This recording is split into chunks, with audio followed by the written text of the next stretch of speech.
Alors, nous sommes le 8 avril. Je suis en compagnie de Jacques Langelier du Centre d'action bénévole Gascon-Percé. Bonjour à vous. Bonjour Jean-Denis. Vous allez bien malgré, ça va bien au Centre d'action bénévole malgré la situation? Oui, effectivement, malgré le contexte qui est vraiment pas évident pour tout le monde, parce qu'on est tout le monde dans le même bateau, je dirais que quand même, puis je t'expliquerai tantôt pourquoi on peut se permettre de dire que ça va bien. On ne peut pas livrer tous les services du Centre d'action bénévole. On a conservé certains services qu'on jugeait essentiels, pour nos personnes âgées surtout, qui restent à domicile. Alors à ce moment-là, c'est sûr que nous autres, dans le moment où on se parle, je peux te dire que ça va très bien, malgré que c'est pas une situation évidente pour personne. Tu me parles des services, c'est lesquels que vous avez maintenus? Dans les services qu'on a maintenus, c'est ce qui touche l'alimentation, dans le fond. Alors, il y a le dépannage alimentaire qui demeure, la livraison des repas congelés aussi. Les repas congelés, notre façon de procéder, c'était que si des gens voulaient, ben, ils se trouvaient une ressource pour venir en chercher. Mais dans le cadre de la pandémie, ben, à ce moment-là, il y a des gens qui nous appellent et qui ont dit, garde, moi, je pourrais les livrer là, pour vous aider. Fait qu'à ce moment-là, pour les personnes qui sont confinées à résidence, à ce moment-là, on peut leur livrer les repas congelés.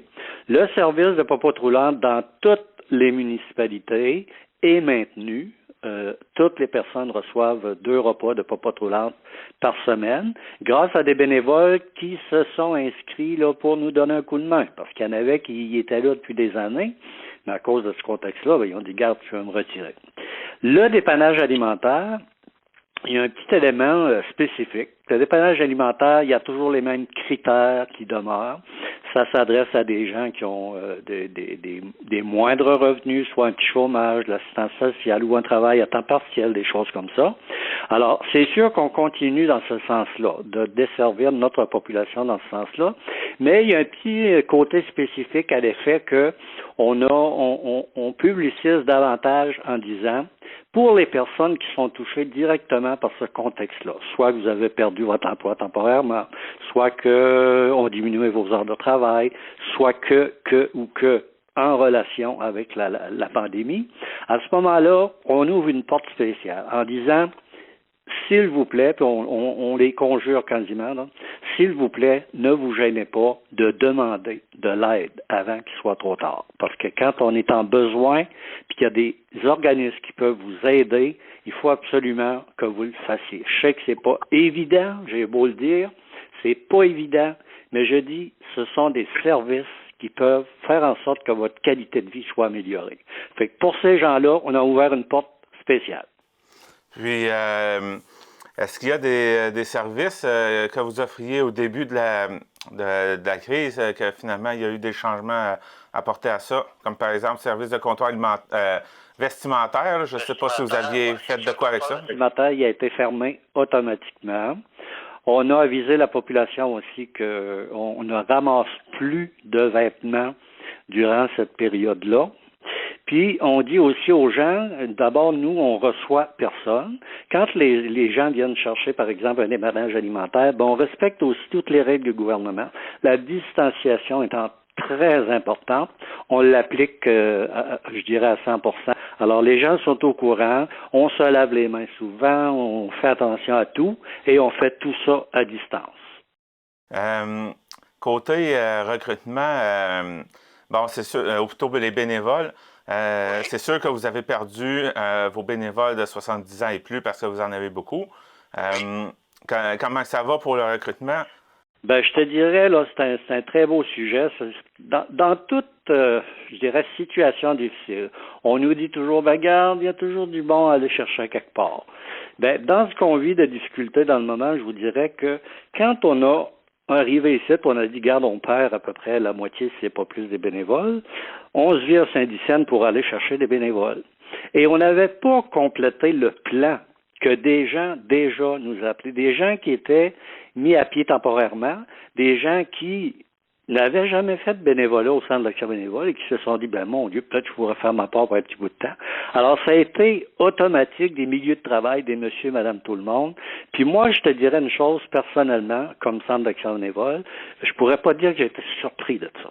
parce que moi, ça fait des années, puis tu sais, Jean-Denis, que je te parle toujours de la solidarité et de la générosité des gens de la MRC. Mais encore une fois, ils l'ont prouvé. Ils ont appelé, tellement que là, on a une banque, puis qu'on essaye de faire une rotation de façon à ce que tout le monde y trouve son compte là-dedans.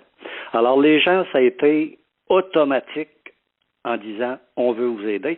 C'est ce qui fait qu'il n'y a eu aucun arrêt des services dont je te faisais mention.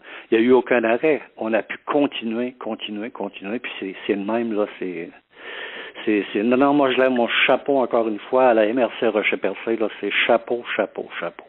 Est-ce que la plateforme que le gouvernement a mis en place la semaine passée, jebénévole.ca, ça vous a aidé ou vous aviez déjà tout votre monde qui s'était présenté avant même la mise en place de ça? Ben, c'est-à-dire, la question est bonne dans le sens que jebénévole.ca, là, ça, c'est une maudite belle invention, parce que ça nous a permis aussi d'aller chercher quelques bénévoles qui s'étaient inscrits là-dessus. Alors, c'est sûr que nous autres, on avait beaucoup de bénévoles déjà qui nous avaient dit, garde, inquiète-toi pas, on va être là. Mais là, on s'en va sur jebénévole.ca, puis on se rend compte que, regarde, il y a encore du monde qui va là-dessus. Alors, nous autres, ça va être une plateforme qu'il va falloir surveiller. Pas juste aujourd'hui, mais comme dirait l'autre, il y a un après là, qui s'en vient. Alors, on va se servir beaucoup de jebénévole.ca. C'est un outil qui a été très bien placé, puis comme par hasard, dans ce contexte vraiment pas évident, ça nous aide. On a autre chose qu'on pourrait rajouter?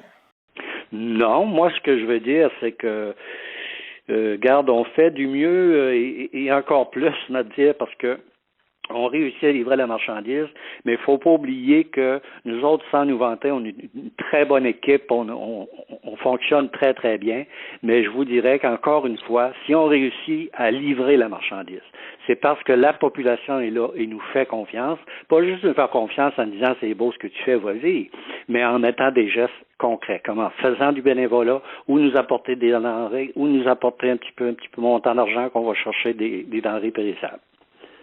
OK. Donc, Jacques Langelier, merci de m'avoir accordé ce temps. Merci beaucoup et à la prochaine.